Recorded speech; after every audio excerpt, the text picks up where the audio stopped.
Hi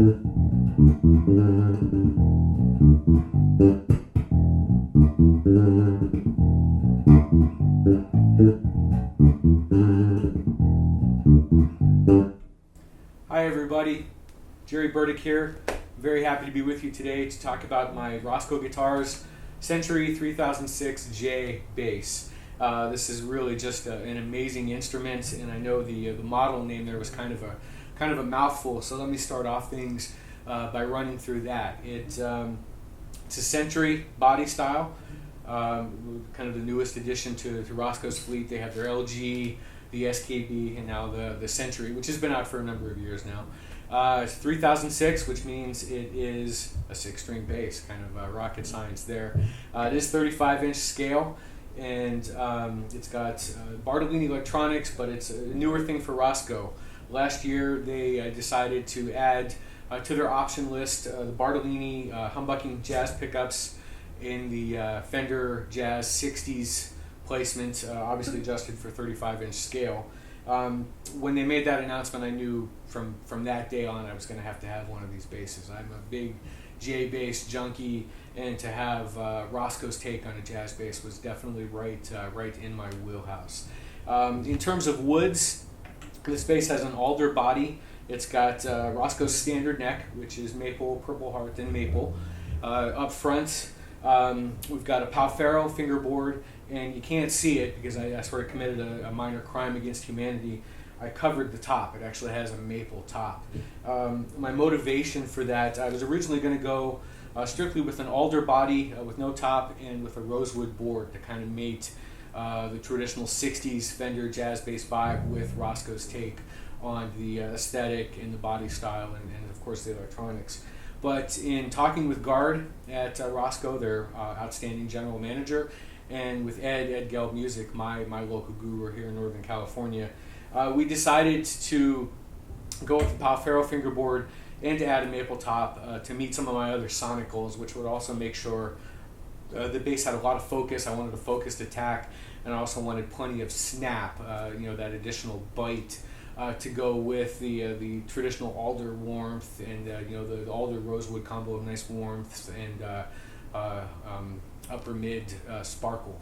So all I can say to that is Roscoe hit it out of the park. It's really a terrific instrument sonically. I went with a candy apple red finish. I kind of waffled a little bit on that. I was pretty indecisive. Roscoe's transparent finishes are absolutely gorgeous, but I wanted to kind of go for a little bit of a departure there, so I went with a solid color. Their take on candy apple red is absolutely magnificent. It's gorgeous, and I get compliments on this bass on every gig. It's just really amazing in that regard.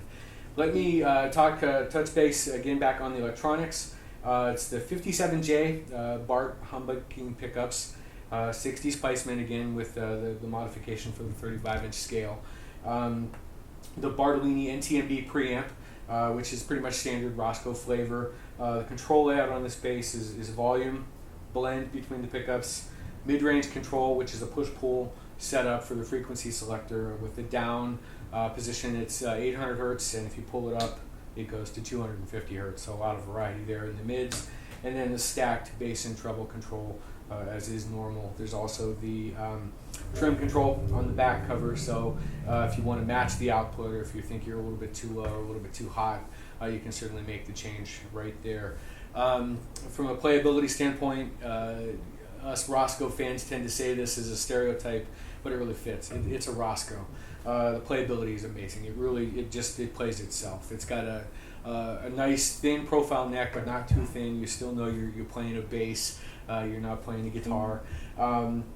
The balance is absolutely magnificent. I really had no idea that the Century I would find the Century more comfortable than the SKB form factor, but I actually do. Which I didn't think was possible, because the SKB is just a really terrific instrument as well from a balance and playability standpoint. Sonically, you heard flat and centered. Everything is in there, and oftentimes it's hard to even think about touching the controls unless I'm sort of fine-tuning to a room or something on a live gig. In fact, I did a recording session recently, and the bass was heavily featured, and we just decided between the engineer and the artist and I, we left everything flat and centered. We didn't make a single change because everything we wanted to capture was in there. So a big testament to Roscoe in that regard. This bass is just magnificent. That said, I've lately become kind of addicted in a live setting to biasing the bridge pickup and getting that kind of really barky and bitey upper mid sounding that kind of again touching on a stereotype. A lot of the New York guys go for that tone. Everybody from Richard Boner to Jeff Andrews, so on and so forth. And in a live setting, that tone can just be like candy to the ears. So we'll play around with that a little bit. I'll give you a little bit of variety of what the bass can offer. And just for a reference point, I'll play that same E minor riff with everything flat and centered, and then we'll play with the knobs a bit. So here's that riff one more time.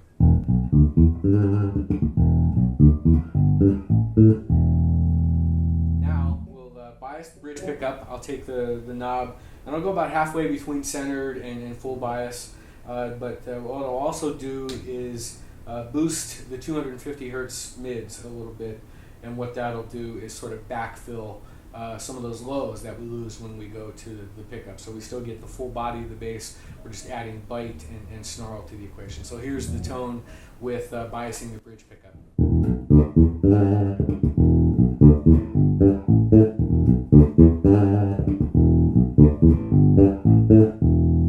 You really hear the difference in there, especially with the that little trill. It's just it comes out and sort of grabs you by the throat. Alternatively, I'll take everything back here. If you want to favor the neck pickup, it's a great tone. It's not quite P bass as you would imagine because it's a J pickup, but you definitely get that darker, warmer, punchier tone. So here's the same riff with heavy bias toward the neck pickup.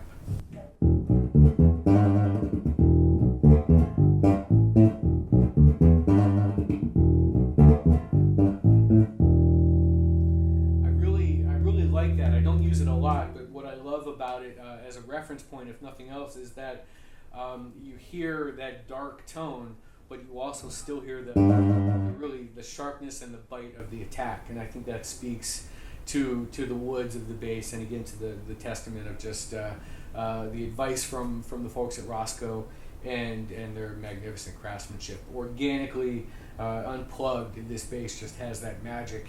And then when you you plug it in and crank up the volume, it just speaks even more. So there we have it. I am grateful for your time. I'm very happy to brag about such a magnificent instrument and a company that I'm very, very happy to be associated with, Roscoe Guitars. So kudos to Keith, to Guard, to the entire crew there. Thanks very much, and have a great day, everybody.